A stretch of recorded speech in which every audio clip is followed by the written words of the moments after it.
Contributor, former Labor Secretary Robert Riech. He's the author of Supercapitalism. And Republican Congressman Jeb Hensarling from Texas.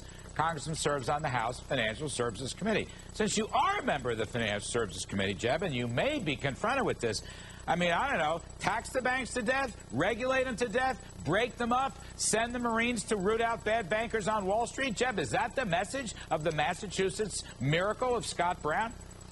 No, of course it isn't. What the message is, it's a triple exclamation mark on the proposition that the American people are tired of the debts, they're tired of the deficits, they're tired of the bailouts, they're tired of double-digit unemployment under this administration, and they're tired of the government takeover over major segments of the economy and their lives, not the least of which is health care.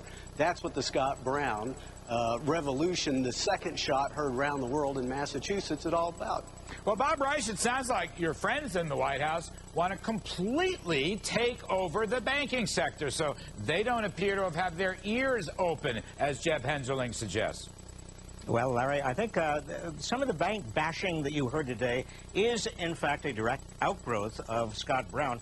But the lesson, I think, is being heard in the White House and among Democrats slightly differently than the congressman provided it. And the lesson is this. When people are afraid economically, they take out their rage on one of two sources. And you go back in American history to Andrew Jackson, go back to the 1890s and William, you know, that great cross of gold speech, William Jennings Bryan. The two choices are either you blame big business and Wall Street or you blame government. And that's the difference between right-wing populism and left-wing populism. Let's just explain it. That's a great point. Well, no, you're right. Well, it's but here's the conservative populists who blame government, and it's the left-wing populists who blame business. Is that what you're saying? Yes, exactly. But you see, the error that the Obama administration made was taking on and continuing the Bush administration's policies of bailing out the banks, getting very cozy with the banks, looking to all the world as if they were violating both left-wing and right-wing populism at the same time. Well, Jeb Hensarling, let me come back to you because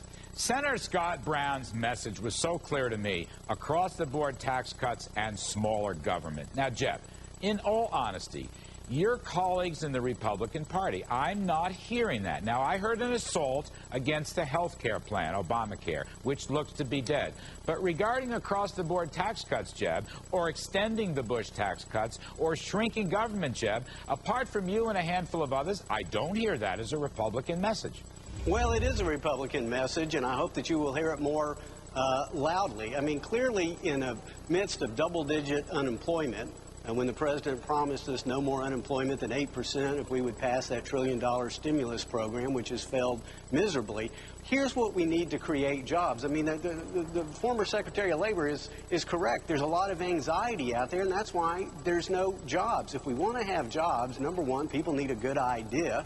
They need labor. They need capital. And so here's the idea in that, for example, members of the Republican Study Committee, the Conservative Caucus, have put forward, let's zero out the capital gains tax temporarily. Let's reduce the tax on labor, the payroll tax, and let's create some certainty in Washington so people have faith in the future. What's holding back job growth is these gathering storm clouds of Pelosi Obamanomics, the debt, the deficit, the $2 trillion takeover of our health care system, $700 billion of carbon tax, this huge draconian assault on our banking system. And so who would want to start a business enterprise or expand one in this environment? Well, Bob Riech, what's your response? Jeb's making some very important points here, and they're all retarding economic growth, Robert Riech. You didn't sound like you were defending the Obama White House.